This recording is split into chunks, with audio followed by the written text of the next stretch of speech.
அனைவருக்கும் வணக்கம். ஸ்ரீராம ஜெயம். இன்னைக்கு காதல்ல தோல்வி அடையக்கூடிய ஜாதக அமைப்பு எப்படி இருக்கும் அப்படின்றத பத்தி பார்க்கலாம்.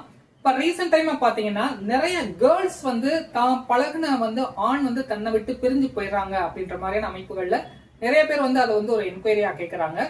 அது எந்த மாதிரியான அமைப்பு இருக்கும் அப்படின்றத பத்தி இந்த பதிவுல பார்க்கலாம் வாங்க. ஜோதிடத்துல காதலுக்கு காரக கிரகம் யாருன்னு பாத்தீங்கன்னா சுக்கிரன் தான். உலகத்தில் இருக்கக்கூடிய எல்லா உயிர்களுக்கும், இங்க நான் மனுஷனை குறிப்பிடல, எல்லா உயிர்களுக்கும் அந்த காதல் உணர்வுகளையும் காம உணர்வுகளையும் தூண்டக்கூடிய கிரகம் யாருன்னு பாத்தீங்கன்னா சுக்கிரன் தான்.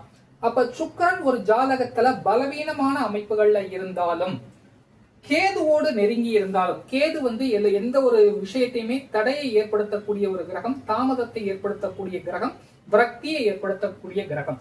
அந்த அமைப்புகள்ல எந்த ஒரு ஜாதகத்திலையும் சுக்கிரன் கண்ணில முற்றிலும் பலமிழந்த நிலை, அதாவது நீச நிலைகள்ல இருந்து தசை நடத்தக்கூடிய அமைப்புகள்ல இருந்துச்சுன்னா அவங்களுக்கு முதல்ல காதலே வராது. அப்படியே காதல் வந்தாலும் அது கைகூடக்கூடிய அமைப்புகள்ல இருக்காது. ஒன் சைடா போயிடும், அல்லது லவ் சொல்லி அவங்க வேணாம்னு சொல்லக்கூடிய அமைப்புகள், இந்த மாதிரியான விஷயங்கள்ல போயிடும்.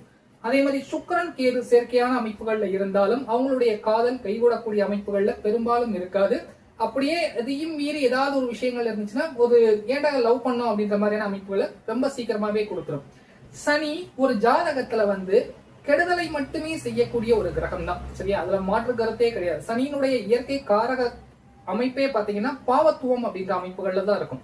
அப்ப சுபகிரகமாகிய சுக்கிரனை சனி பார்க்கக்கூடிய அமைப்புகள்ல இருந்துச்சுன்னா அங்க காதலே வராது, சரியா? காதல் வந்துச்சுனாலும் அது சீக்கிரமாவே பிரிவை ஏற்படுத்தக்கூடிய அமைப்புகள்ல இருக்கும். சோ உங்களுடைய ஜாதகத்துல சுக்கிரன் கேது இணைவு, அல்லது கண்ணில தனித்த சுக்கிரன் நீசபங்கம் இல்லாத அமைப்புகள்ல இருக்கக்கூடிய அமைப்புகள், சனியினுடைய பார்வையில இருக்கக்கூடிய சுக்கிரன், இந்த மாதிரியான அமைப்புகள்ல இருந்துச்சுன்னா நீங்க காதலை விட்டு நீங்க கொஞ்சம் ஒதுங்கி இருக்கிறது நல்லது.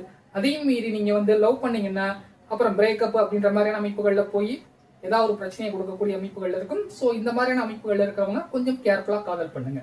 நன்றி.